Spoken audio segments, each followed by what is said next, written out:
Aliens exist and President Trump knows about it. That's according to Israel's former space security chief. In an interview with an Israeli newspaper, he said the aliens have been waiting until today for humanity to develop and reach a stage where we will understand in general what space and spaceships are. NBC News chief global correspondent Bill Neely explains this one. Hi, Alison. Well, this is quite a story, and it comes from the man who headed Israel's space security program for nearly 30 years. Haim Eshed is making the extraordinary claim that the United States and Israel have been in contact with a group of aliens for years. Not immigrants, but extraterrestrials. He has called them the Galactic Federation of Aliens, and he says President Trump is aware of the existence of these aliens and had been on the verge of revealing their secrets, he claims, but was asked not to do so by the Federation in order to prevent what he calls mass hysteria. Well, the retired general says the US and Israel have kept it from the public because, quotes, humanity isn't ready and the aliens don't want to reveal themselves until humanity can evolve, he says, and understand what space really is. Well, the good news is that he claims an agreement has been reached between the US government and the aliens, a contract to do experiments here.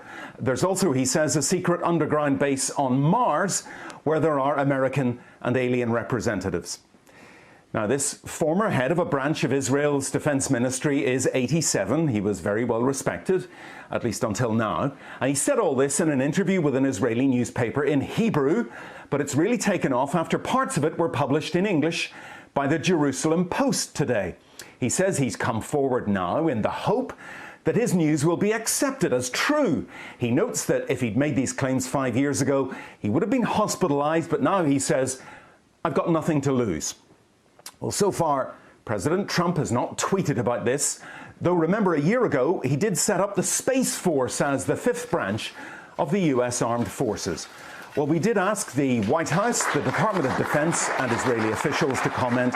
So far, they have not responded to the NBC News request, and I wonder if they ever will. Alison.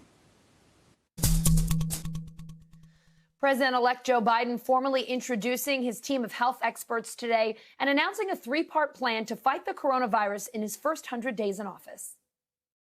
It's not a secret how to do it. Masking, vaccinations, opening schools. These are the three key goals for my first 100 days. NBC News correspondent Mike Memoli joining me now from Wilmington, Delaware. Mike, what else did Joe Biden say about his 100-day plan to fight COVID?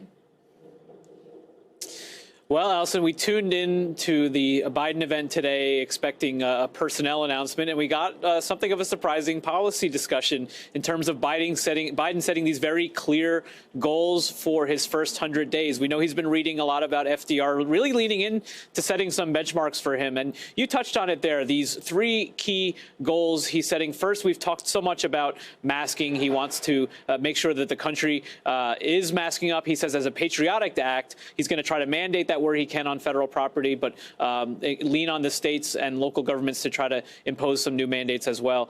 Talked about the idea of getting states the help that they need, especially as it relates to this issue of getting vaccines. He wants 100 million vaccinations in the first 100 days.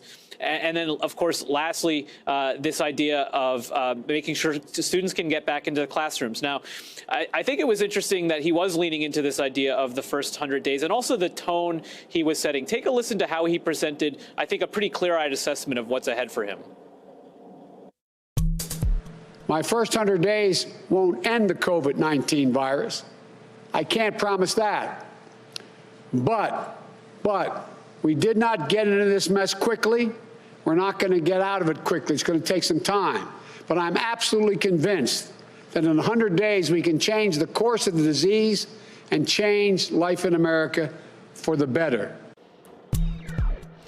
you can't separate that sort of tone from the president-elect from what you were just talking to Monica about in terms of what we saw at the White House today.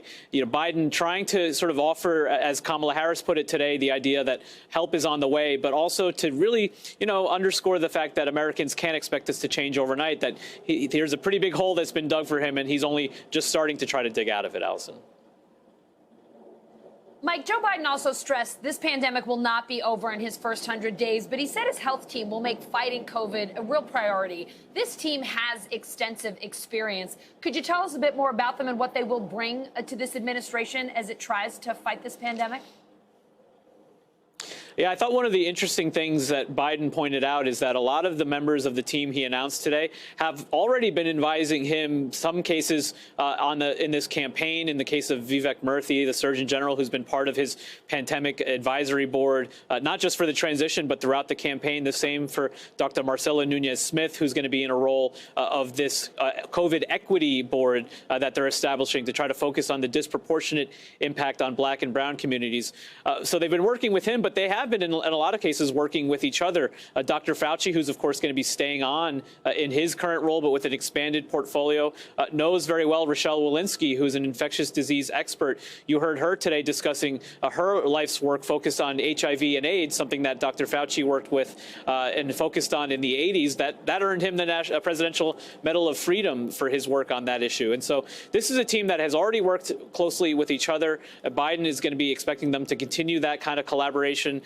And also emphasizing, Allison, something that's been a real hallmark of Biden, both him saying this today and the team saying it, that they expect to tell him the truth and not, again, do what the implied suggestion there is Trump's team has been doing and some of the officials under Trump have been doing, which is trying to cater their advice, their guidance in a political way. That's really a key part of what Biden has said is going to be his approach to dealing with the pandemic. Mike, you've been saying that these announcements, these picks have been coming fast and furious. We have some news into NBC News that I'd like to share with you. It's from our colleagues Jeff Bennett and Kristen Welker.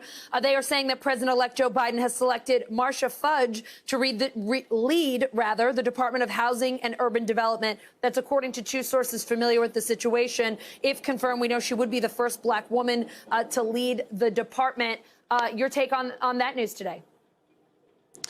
So what's so interesting about this is we heard from Congressman Jim Clyburn, of course, a significant voice in Biden's ear on all things, including nominations. And we were tipped off that this might be a possibility because we know that the Congressional Black Caucus has been pushing for greater representation for African Americans in Biden's cabinet, but specifically they've been campaigning for Marcia Fudge to serve as Agriculture Secretary.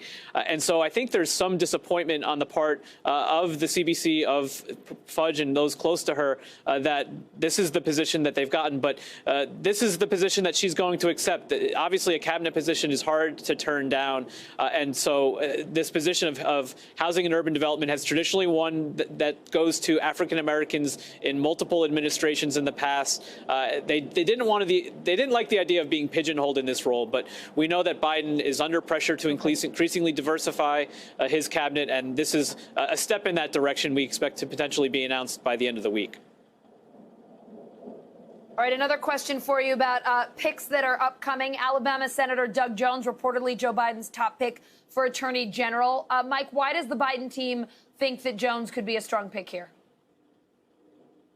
So what we're hearing about the fact that Jones has now emerged as at least if not the leading contender for this position is a lot to do with what we're hearing for a number of these other positions as well. It has to do with personal relationships and his own experience as well. Doug Jones has known Joe Biden for more than 40 years. He was actually a law student when a young senator from Delaware came to Alabama to speak at his law school. Jones introduced Biden for that event. A few years later, Jones was a staffer for the Senate Judiciary Committee. Biden, of course, a member of that, and it really helped build that relationship that has continued ever since. Now, as of somebody who, of course, we've been talking about this issue of diversity, Jones is obviously white, but he brings significant credibility on issues of justice and his experience as the U.S. Attorney for the Northern District of Alabama in the 1990s. He made the decision to prosecute two KKK members for the 1963 bombing of the 16th Street Baptist Baptist Church. That was not an easy decision to make in that position, but he was successful in that prosecution. And so we have heard from some civil rights group that Jones is somebody who would be acceptable to them in this position. But we know that there are some other names as well in the mix. Mike Memoli, thank you so much. I got to share a compliment to you. It came from our senior producer who referred to you as the Biden encyclopedia. She was really into your knowledge about the relationship between Jones and Biden. And I just thought that is such a great way to describe Mike Memoli. So I want our viewers to hear it, too. Mike Memoli, the Biden encyclopedia. Random baseball statistics and political trivia along with Biden trivia. That's what I bring to the table, Allison. Thanks. What an amazing combination. Mike Memoli, I am here for it. Thank you.